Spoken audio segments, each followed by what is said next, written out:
Hello, and this is my first video on my adventure vlogs, shooting out the Tesla. And I think primarily this series of videos is just me recording myself because I think I want to really just document my journey as a photographer. I never stopped really, but I never took the time till recently to continue to rejoin the really just going back into photography and just taking it more seriously again. I did it a while ago with film photography,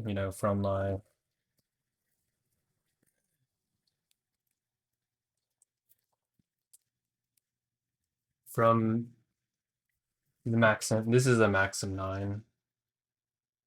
I do have a Maxim 7 as well.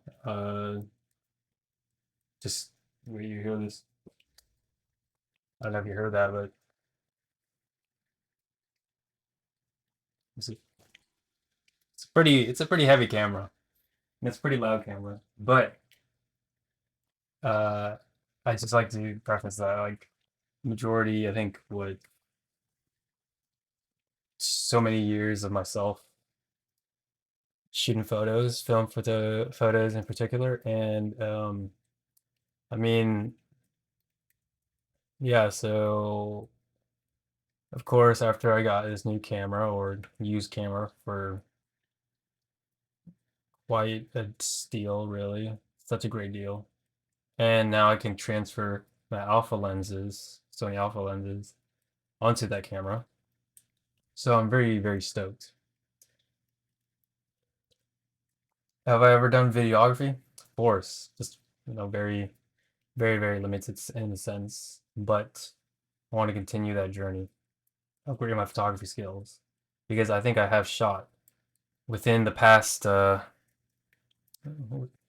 than a month. I've already shot some pretty good shots, I would say, because I'm right now trying to aim for at least one good photo once a week, and I've already, I think, based off of my standards at least, and I will document the process um, as I still learning the settings of my camera, going more in depth, but I want to bring you over here uh, and really showcase my photography work and how can I do it with just limited things. Later on, I'll of course upgrade to Photoshop.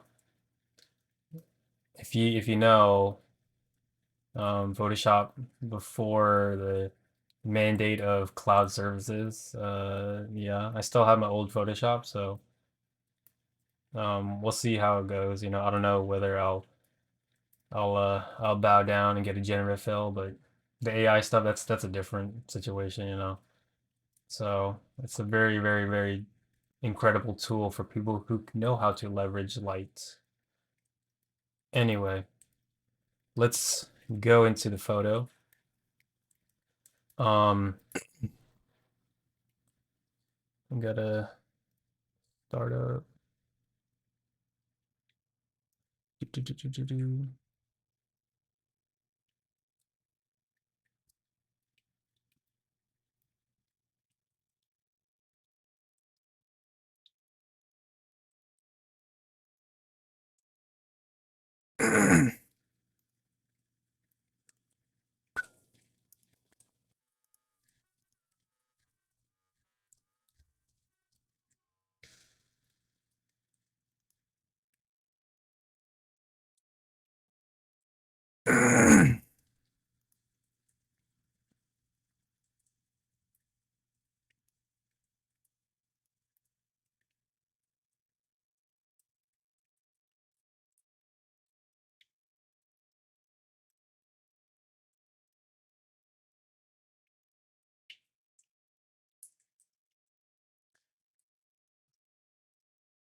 Okay, I'm just double checking all my.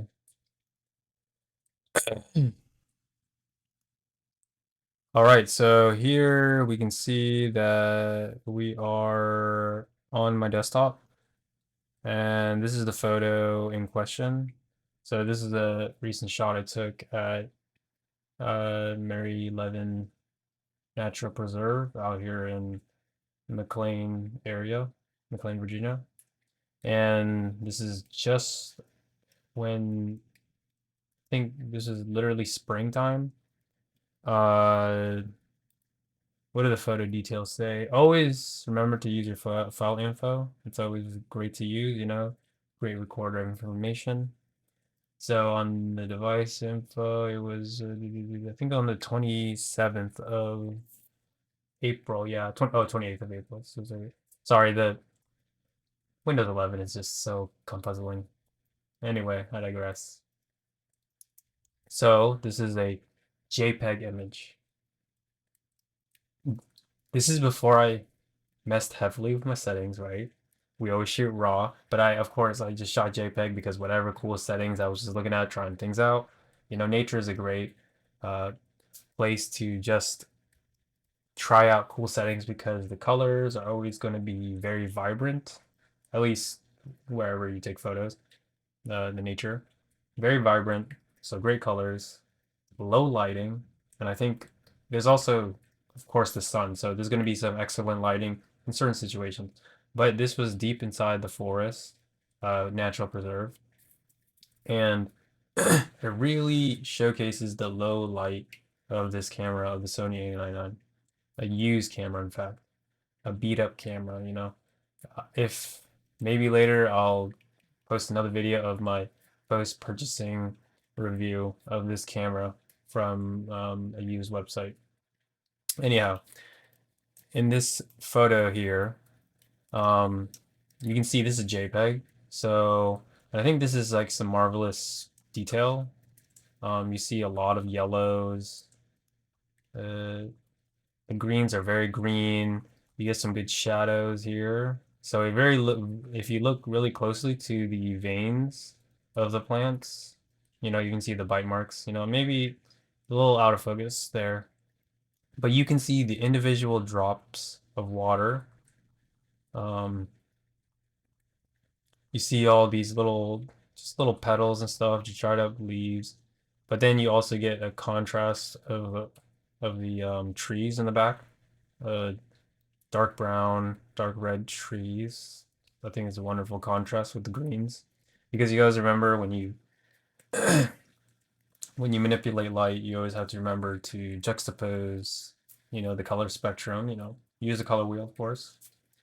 And I think this photo really highlights the greens and the yellows very, very well. And then, of course, you got some blur in the background just to showcase. I'm pretty much taking a portrait of these plants. So I can show you the JPEG. Remember, this is just the JPEG.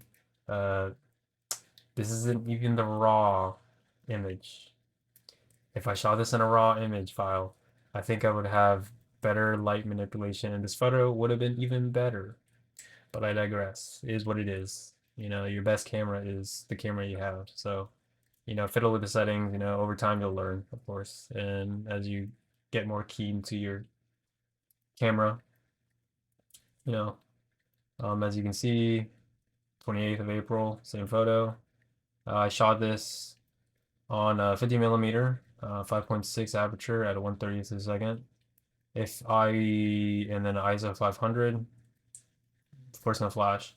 If I had to retake this raw photo again, I did have it on tripod or my monopod thing, heavy. It's like I turned an iPad holder stand, like one of those tablet holder stands, and then I just hooked my camera body onto it because you have more maneuverability compared to a tripod because tripods you have to fiddle with all three sticks on the ground, and just having a flat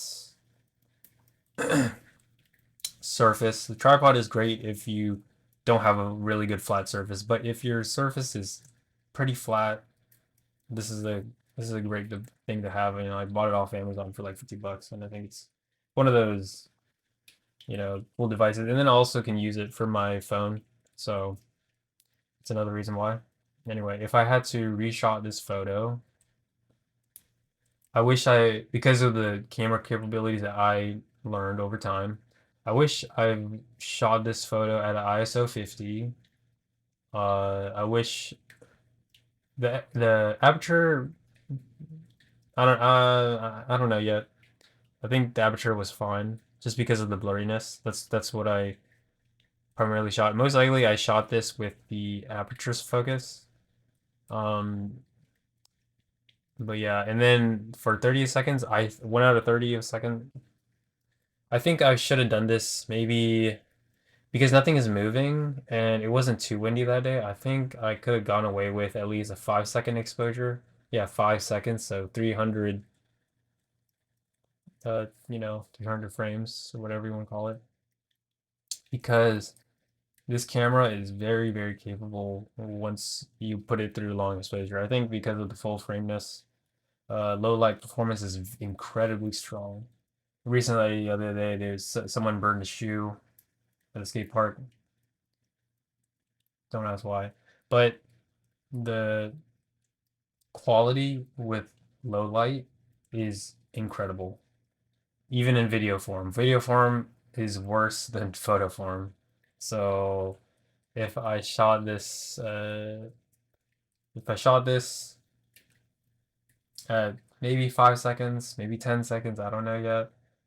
Um, but as you can see, that's how I would improve this photo. And then, so then the next part of the video, how do you set up the shot, right? A lot of us think, oh man, we have to find the perfect situation. I gotta let you know, maybe this is an industry secret, but you can manipulate the surroundings as long as it's within reason. How do I say this, right? So before I shot this photo, there was like a slug, I think. A bunch of petals. I'm talking about a lot. There was a lot more dead debris, right? Leaves, dust, whatever. So what I did is that I brushed off all the leaves, picked up the slug, or it was a snail. I don't know. I don't remember. But regardless, I cleaned up the shot. Number one, when you take photos, is that if you're able to, and if it's non-detrimental to the environment, if it's non-hazardous, right, you should clean up the shot. Now, within reason, it should be creative piece. Whenever you take the shot, you should always have it in mind. You know, I think a lot of the times we just go and then we hope to see a great shot, but no. If you see you can see that I like this shot because it's just a V shape at the bottom and then it kind of curves back. So then it's kind of like a rhombus shape. And then there's a triangle at the top of the image. So it really helps to know. And then you can see right here, you triangle off the image over there, you triangle off the image over there. So then you're really dealing with shapes. And of course, you should always put diagonal box frame in your camera if you have those settings in your camera. Um, yeah, because there's no excuse, right? I think if you want to improve your photography, you always have to keep everything lined up. Everyone loves, those rule of thirds or just everything to be organized within in the frame. So yeah, this is before. See, this is even before you take the photo. So mind you, number one, try to do what you can to improve the frame in question. So of course, it's like I can't if I could, I wouldn't have bite marks all over the plant. But what does that entail you when you see the shot? Oh, that must be a tasty plant because some critter chewed on the plant, maybe a deer, a bunny, whatever. This is a very low plant on the ground. So most likely it was a deer or some bunny or something. I don't know. Anyway, do as much as you can to clean up the shot. You know, like if it was my own garden, I would have a spray bottle on hand. I always have I always have a water, just like a spray bottle full of water. It's a great tool to have to show off the light. Like when you see like light travel through a little ball of water, it looks so cool. So, and it gives a really good reflection of the surroundings. So then it does bring a little bit more light, just not a lot, but it's the devil is in the details. So it's a great thing to put. Now, number two, right? Make sure your settings are in manual mode, or at least in aperture or shutter mode, depending on the situation. For this plant situation, I would suggest aperture mode or manual mode. And then you want to lock in, right? Uh, if you can use the lowest ISO, use the lowest ISO if you can. Um,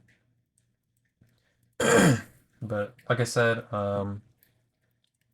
can't always, you can't be, you never created light. Should you use a flashlight or some sort of lighting situation? No, because that is disturbing the piece, right? You don't want to disturb how these plants are normally growing. So I highly recommend working with your shot. And then once you see the settings on your camera, um, I normally go with, I don't know why I shot at ISO 500. I think I forgot to put, I think I put it on auto ISO. So it shot at ISO 500 with the, you can use like the AEL lock or something. It'll just like briefly show your ISO guesstimation from the auto. And and then also what's great about manual mode, so you go in aperture mode, find those settings, and then you go back into manual mode and you just slightly adjust. Maybe you downgrade the shutter speed just a little bit, and then maybe you go up a bit. You want to take the range, maybe a few stops, not stops, few shutter timings of a difference. So you can just compare and contrast what you like later on when you take the photo. It's always better to gather more information than less information. And again, this shot could have been also done on a 35 millimeter, I think. But I think you would have been too close to the subject. So I would have been too close to the plants, I think. But it would have been a better background photo. But really, background photos aren't for background. Like, I'm looking for at these plants. So that is my subject. So spend a lot of time, working. I'd say the 50 millimeter is the best um, camera for. It's just the best camera. It's focal length in general, right? That's why they call it a 50 millimeter in the 35 millimeter photography. It was just meant for that. And yeah, it's really good for this shot in particular.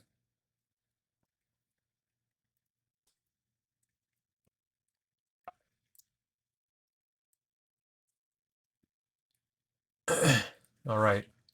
So now that we discussed the taking the shot, um, of course, work around the shot, maybe take from different angles, 'cause you never know.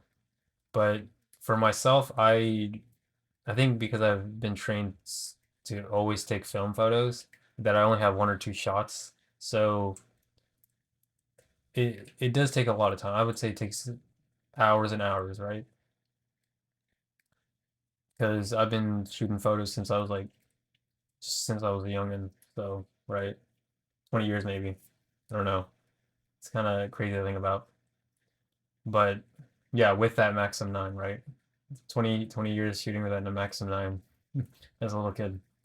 Anyway, you want to have in mind uh, of like what you want from this photo. So in particular for this photo, I want to really highlight the greens, uh, and really highlight the yellows. And then I wanted to give it a darker contrast because it is actually true to this photo. When I took the shots, it was very, very dark inside the forest. So I believe that this photo is just it's just a really good shot of just depicting like real life. So that's why I love this photo as well. It's and then you see very little noise. I think if you pixel peep, of course, if you're gonna post this on Facebook or Instagram, it's not gonna really matter. But from far away, I think it's a great photo. And I use Dro. I think that's the key thing about the JPEG format, so that's why I was like messing around with it. Of course you can do it post anyway, but nothing hurts, the little machine learning thing. It's on the cameras. Excellent tool. But anyway, let's go into the photo editor. So this is just like Lightroom. This is the part 3 part. This is exactly like Lightroom. I don't know if anyone has used Lightroom, but in uh,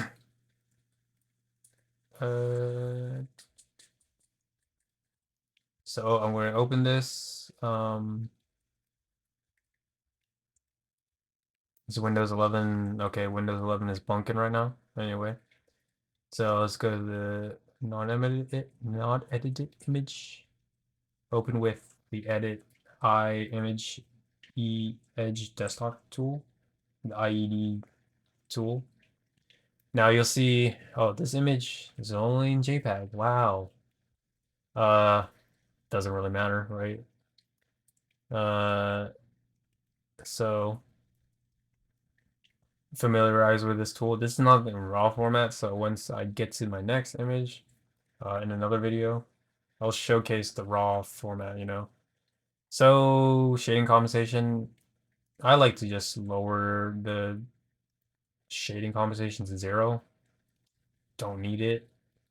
I think they do that to help with the vignetting of the photos, but uh, it really, yeah, I I don't understand it, but this is Sony software. Don't question it too much. Anyway, you can see that the display controls over here just showcase if there's anything out of the ordinary for your colors. As you can see, there's not that many because again, this is nature. So unless you're shooting outer space, you're not gonna really mess with these anyway. But it's a good like peaking system. Um, because I don't use the peaking system on the camera. I'm not shooting video all the time. I'm just shooting photos a lot of stills. But all right, now we can look at the histogram over here. This is your best friend. Use it how you want to use it. And this is where the real magic happens. I believe, right, based on this shot, what colors do I see? I see the yellow, I see the green, and I see the brown, which is considered the reds. Now, do I see that many blues? No, but in my head, I know that the blues are on the bridge of the greens, right? The blue and green, they connect with each other. They're very similar in the sense, right? Uh, but maybe in this photo you can see the blues, just the highlights of it, but it's usually in the background. Now, what do we remember about the light spectrum? Red is the slowest, blue is the shortest. So we're pretty much cutting out or lowering the blue light, so the slowest lights. Now you can use this histogram to really showcase, oh, that might be too green and then ultimately too yellow. You want to mess around with this. If you move it all the way to the left of the curves, you get more blue. Make it to the right, it becomes too green and too yellow. So you want to just mess around, use the live histogram changes to really showcase. Do you want more blue in the image? Particularly in this image, not really. So I'm going to lower the blues and then really make it pop out, right? So now we go to the green. Now, do we want more green or do we want more reds and stuff, right? So as you can see, you can just change the change these settings. Just change it around. This is the most difficult part, I think, about the photo is that just like which settings work. You know, uh, if you understand, you could always, bump up all of them and then see how that goes. Because really, you're just pretty much brightening it. And then it's too bright. As you can see, ooh, see right now it looks like I don't know what I'm doing. But you have to spend literally maybe 20, 30 minutes, just maybe an hour. I don't know. You got to try them all, right? And you want to play with these curve settings until you get the desired result you want, right? So maybe I'll lower the blues a bit.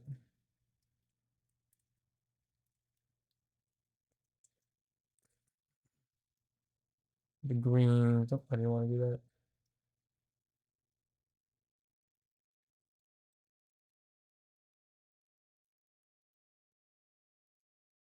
Reset the green a bit. And then go back to the red. Oh, so what helped?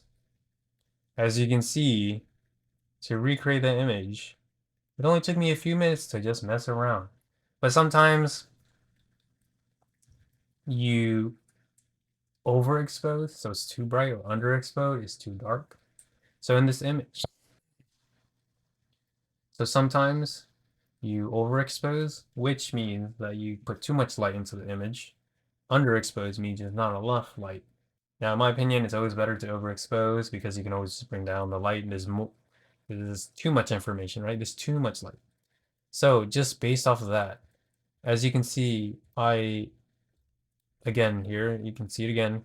I lowered the brightness, right? You want to see the thing. And then what did I do with the blue? I put the blues underneath. Now, could I get away with a little bit more? I think so. But anyway, you want to just mess around with the photo, maybe darken it just a little bit. But you want to be riding on that line because you need blue in the image, right? That's how colors are, right? It's Roy G. Biv. You need you just need the primary colors, okay? I'm not here to give you a tutorial on how to manipulate the colors. You know, if you need to, just get a paint bucket and just mix colors around, and you'll understand. It's too of a low level question for this high level topic.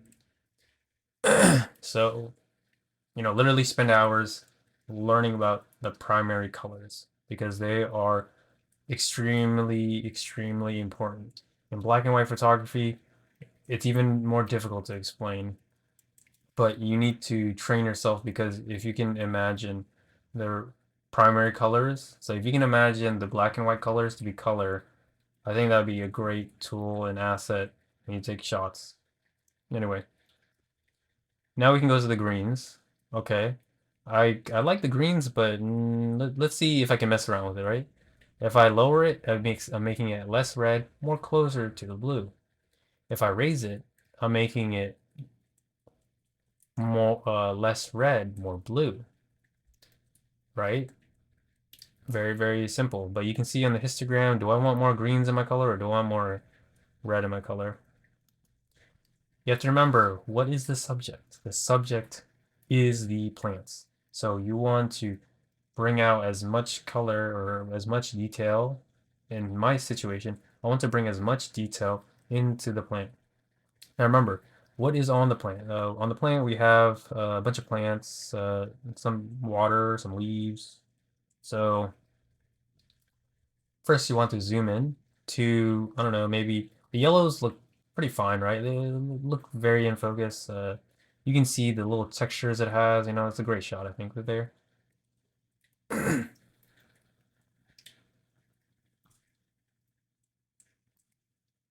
All right, I didn't know there was a 30-minute limit. Anyway, in the shot, um, you want to go into your most, I guess your most, uh, your out of box colors. Okay, see, good to use the cutout stuff, but you can see all these colors are really dark. So these are the out of gamut colors because it's just too dark for us to see, right? It's too much of a red light for us to notice. Do you see any clipped highlights? No. Any shadows? No. Which I think the gamut colors, who cares? Because they're not going to be seen anyway. Unless you have a really, really expensive monitor and really, really expensive graphics processor, or the vice versa. Anyway, you want to go into your most vulnerable spots of color changes, and you want to just mess around. So we're still on the green. Now, do you notice there, are we revealing more or less information? Now, when you make it too green, it looks like you can't even see the lines of the plant itself.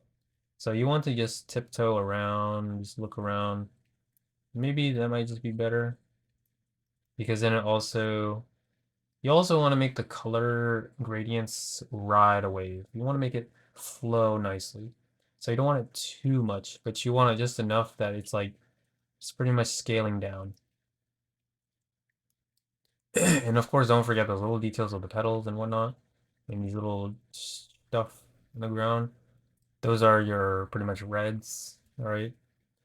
Now let's go to the red section. And now you can see as we lower it down, you kind of pump up the greens. And then of course scale it up and down. I think for the sake of this, we should bring this up like that. But then we can also choose another curve point. Oh my gosh. And really mess with these settings. All right, nicely. So in turn, we pretty much just recreated the photo. That took like 30 minutes of editing, give or take, less than 30 minutes, I'd say. So in other videos, I'll showcase like a vlog setting while I talk because yeah, maybe just a little more fun into the image. And then you want to, of course, this is the last part, in my opinion, you want to zoom out the image as much as you can because I believe that when you look at the image, you know, there you can see the gamut again. But I think when you see the image, oh, it's the outside is really black. So then it kind of draws you in, right? The image draws you in. And then you can see the image is very like, I would say 3D-esque, but I feel like this pertains to this camera specifically, and the alpha cameras. It's funny how they mirror the E cameras as the alpha cameras, but it's just smaller. That's the only difference. To the days of the beast machines. Now we want like dainty little cameras because everyone's anyway. Um, as you can see, and if you squint your eyes or you open your eyes, you want to look at different angles, right? You want to look at all around. You want to look at above. You want to look at it on the side, underneath, etc. Because a good image should be easily viewable at any angle, different formats, etc. And then of course you save it. This is a JPEG, so you just save it. I don't go TIFF files, I'll just go JPEG. I know TIFFs are better quality because whatever 16-bit, and then yes, that's it. In turn, what did we learn today? We learned how to use the curves, how to frame the image, and then how to prepare our shot. So, like I said again, just to reiterate, prepare your shot, clean up the image, clean up the frame before you shoot it. Make sure and then have that image in mind when you see it. Number two, you want to prep your camera, do all the settings, and of course, when you take the shot, try out all the settings. Try just create a scale. Nowadays, when I was watching videos of this camera, like they're like, oh, they used up all their shots immediately. Nowadays, you can buy what half a terabyte for $99. There's no excuse now. You can take as many shots as you want. On the camera, it says, oh, 256 megabyte or gigabytes is the most. No, cameras don't work like that. Anyway, or computers don't work like that, right? After you take a billion shots of that scale, next throw it in an editor.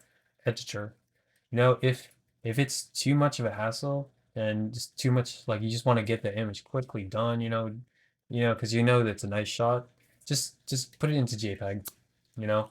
You can't knock on the camera software to pretty much do your image for you, right? So it took like half the workout, and it took 30 less than 30 minutes. And then of course save the image into the file format that you like, and the higher the quality, bigger space, and then and then hopefully you'll have a great image of a portrait of plants. This is obviously going on my background, so you know remember the purpose of your image. What did you want it for?